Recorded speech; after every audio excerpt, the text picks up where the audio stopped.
The past several days have been challenging for our country. There's no doubt about that. And our local community has not been immune to those challenges. Obviously, the health and safety and well-being of our families, our friends, our coworkers, our neighbors, and ourselves is paramount. But the financial impact that this is going to have on our economy and on our local businesses is going to be significant. So I'm here today to talk about resources to help you and your business weather this financial storm. First and foremost, businesses need to start with their financial institution. The FDIC has just given banks and financial institutions more latitude in bringing assistance to their customers, both businesses and individuals alike. So I urge businesses to start there. In this community in particular, we've got a strong bank and credit union community that want to help, and they've certainly proven over time to be great corporate citizens. So I urge you to start by having a conversation with your financial advisor and your bank and credit union.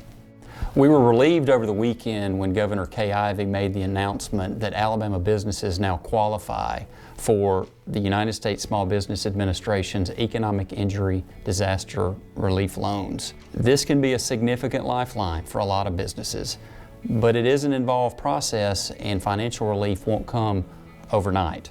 So to help businesses understand this process, the Chamber has partnered with the Small Business Development Center at the University of Alabama to offer a free webinar tomorrow. That leads me to this week's programming.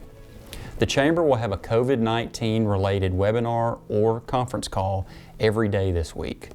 Call-in information and registration information will be available on the Chamber's website, via social media, and it's embedded in the email that accompanies this video. So let's look at what that calendar for this week looks like. Tomorrow, Tuesday, March 24th at 2:30 p.m., Michael Brooks of the Small Business Development Center at the University of Alabama will walk participants through the process of applying for the SBA Economic Injury Disaster Loan Program. This 45-minute webinar will be open to the first 1,000 who register.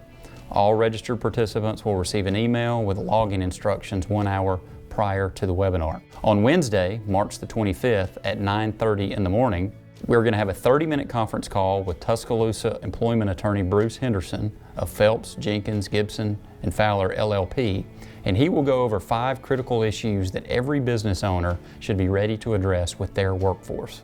On Thursday, March the 26th, again at 9:30 a.m., we are going to hear from Katie Boyd Britt, President and CEO of the Business Council of Alabama and former Chief of Staff to United States Senator Richard Shelby, as well as David Cole, Senior Vice President of Government Affairs at the Business Council of Alabama.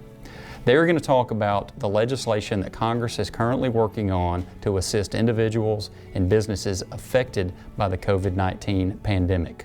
This will be new information, hot off the press, so to speak, and they will explain what this means for your business. And on Friday, March the 27th at 9:30, we're going to have Remote Working 101.